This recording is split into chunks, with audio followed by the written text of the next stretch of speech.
Alright, cool. We are recording. This is going to be quick. This is going to be unedited. But New York Mag and Grub Street. New York Mag has become, very simply put, absolutely fucking pathetic. How veganism got cooked. And there's a lady with kale in her mouth. So it says here, if it were only New York restaurants where vegans seem to be losing ground, or only in New York, only in restaurants, you could maybe chalk it up to material conditions, something about rising rents, the death of counterculture, the decline of public life, but it isn't. At American grocery stores, sales of vegan meats fell 7.5% last year. At their peak in 2020, the U.S. plant-based protein market was valued at $1.5 billion. Now rounding up, it's down to $1.2 billion. So, what does that mean? Well, it means that vegan alternatives, or simply put, not even vegan alternatives, but plant-based proteins are still expensive. Now, there is innumerable things. I'm not going to cut the burp out. I don't give a fuck. There's innumerable things that we could say about such a thing. First and foremost, yes, unlike meat, which gets billions with a B and a government literally taking it off life support innumerable times with not hundreds of thousands, not millions, not hundreds of millions, but multiple billions with a B dollars to make it more affordable for them to take cows and have their throats slit, to take piglets and have their tails docked or their teeth chipped without anesthetic, or to take baby piglets and slam them face first into the fucking concrete and dash their brains out so they can have their throats slit and turned into meat instead of living sentient beings. Yeah, when you spend billions of dollars, you can usually get some wiggle room, and when you're not exploiting migrant workers for unfair labor practices and some of these massive animal agricultural meat processing, I don't even like calling it meat processing plants. They're basically these gargantuan factories of non-stop, purely unrelenting, seriously despicable, morally reprehensible facilities of pure doom and terror, where you have not only animals facing such things, but workers who are being exploited, abused, and I can't even imagine the arguments to be made against this. If you, for some reason, are just... Let's just... Okay, you're a speciesist. You don't give a fuck about any other beings. You're not racist. You're not sexist. But you see no problem with kicking a dog in its face, or stomping on kittens, or stabbing a chicken in the throat and cutting off its head to get chicken breast. You're fine with taking a horse and shooting it in the face. You're totally okay with taking a cow or a calf and feeding it an iron-deficient diet, shackling it up outside, and then turning it into little patties to be sold for veal after you take it away from its mother. Totally fine with that. But even if you don't care at all about animals, the exploitation in these factories where migrant workers are being forced, and people who are so poor that they have no other option than to risk losing fingers and losing their sanity and being forced to unbelievable work conditions and being exploited. Even before ICE became the deplorable squadron of death soldiers that it was, they would routinely target meat processing plants, or we're just going to start calling them asylums of terror. They would just go through the asylums of terror and deport people. It's ludicrous that anybody can support that to any regard. But yes, when the government can give you multiple billions with a B dollars to do that, yeah, sure, it's cheaper. So it's going to then, out of sheer convenience, indoctrination, and the psychopathy that is accompanied by it, and social norms allowing for people to get away with that, you're going to see that people would just pick the cheaper option. for sure. It's easier for people to get around the social lampooning when things like this come to place, and it's trendy to make fun of vegans and give them the old bacon argument. But what I find even more egregious and absolutely fucking stupid is they quote the CEO of a non-vegan company that promotes their non-vegan products that are not for vegans, nor are they suitable for vegans, as somebody to shed insight on this. Peter McGinnis, the CEO of Impossible Foods, which less than a decade earlier had helped to pioneer the new wave of beefy, beefless burgers, was frank.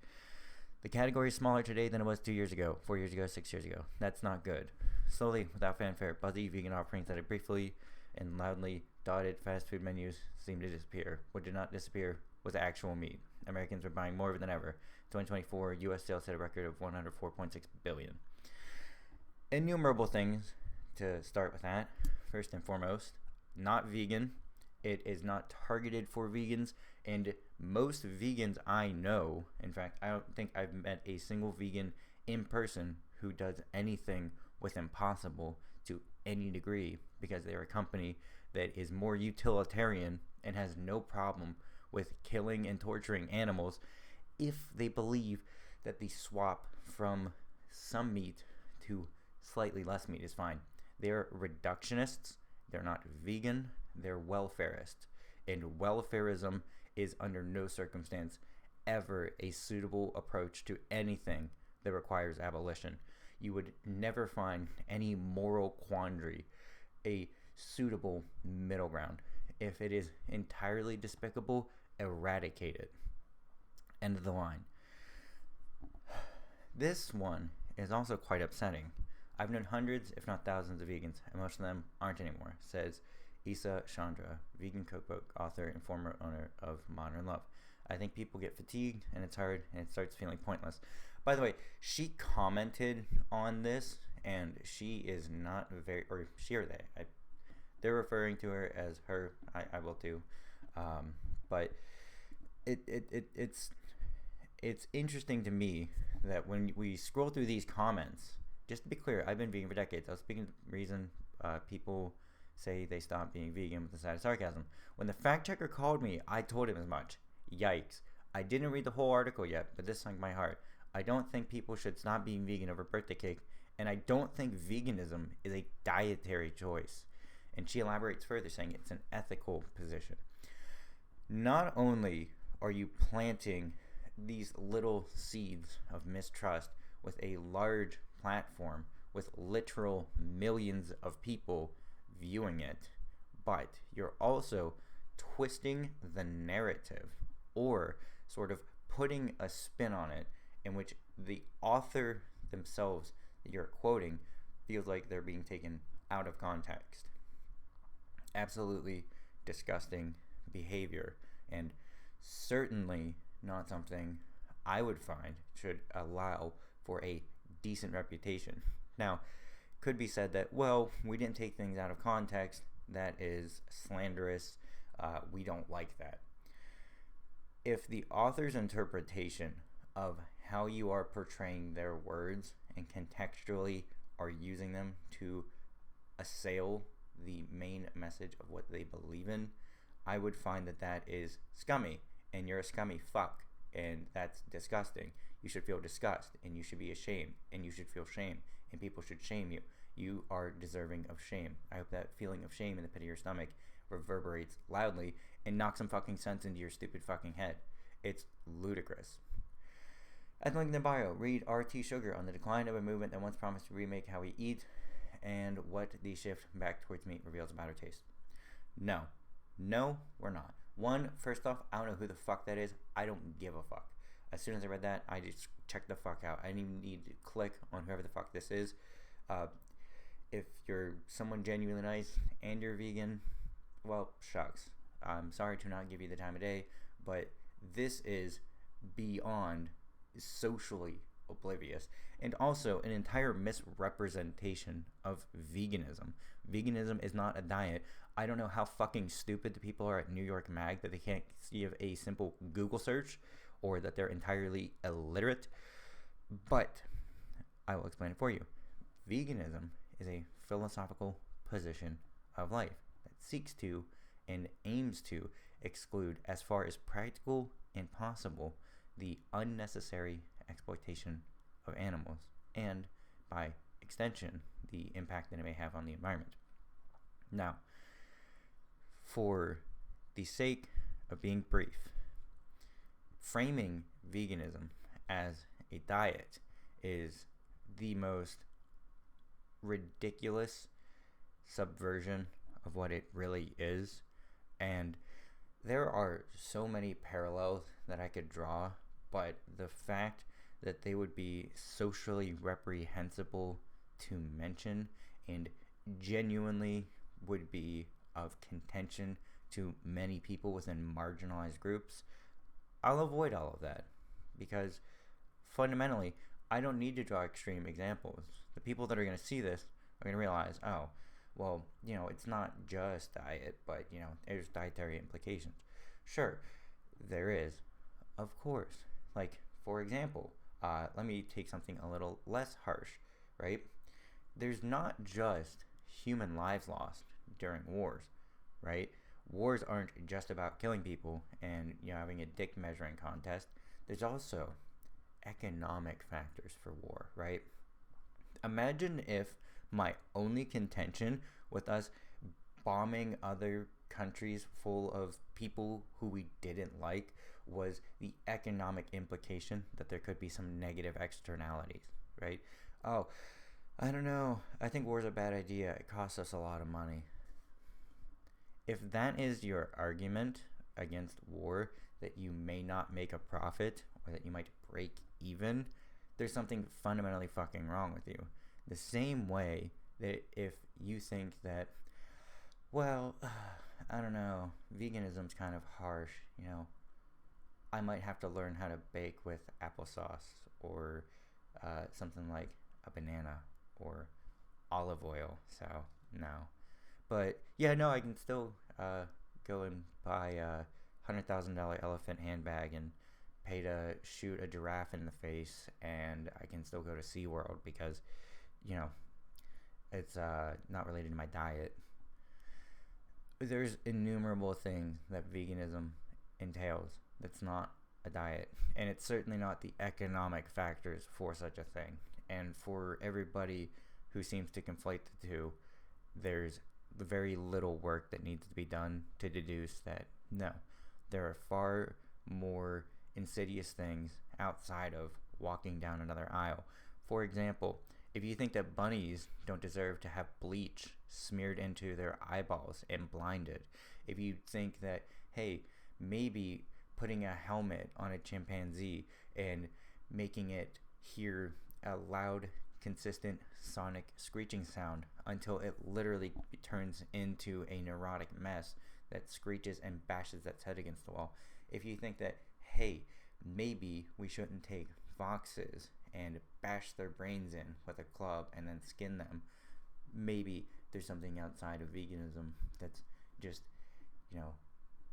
not a diet.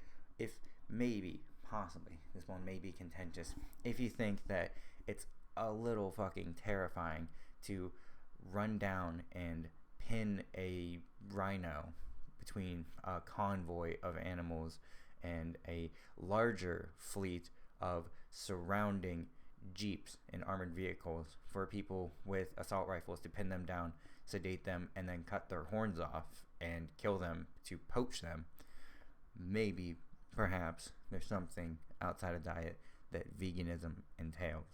But I don't have enough time right now to get into even more of the faults that this brings, but it's disgusting. And again, NYMag should feel shamed because they have produced in such a remarkably quick timeline from where we have the Real Food Initiative and the subsequent influx of dairy and meat industry support. And I think from now on here on this channel, we're not referring to them as dairy and meat industries. They're the animal exploitation industries, and they're all under the same umbrella of absolutely reprehensible behavior. Fur, animal exploitation industry. Eggs, animal exploitation industry. What about puppy mills? You breed puppies, animal exploitation industry. None of it. We're not having any of that shit in 2026. It's fucking dog water. It's bullshit, and we're not fucking dealing with it. You want to stab bulls in the side with some spears? Get fucked. You want to go into the African safari and shoot a lion in the face and kill Cecil? Get fucked. We're not putting up with it. This is the straw that broke the camel's back. Welcome to VeGainism.com. We're not just going to do neat little get your high protein vegan snacks here and I'm going to do affiliate links. No, we're getting to the fucking bottom of this. I've seen too much of this bullshit in the past couple weeks. It's fucking done. We're done. This is enough. We are going to be the most annoying, loud, militant group on the fucking face of the earth if we have to be. This is absolutely fucking stupid. That's all.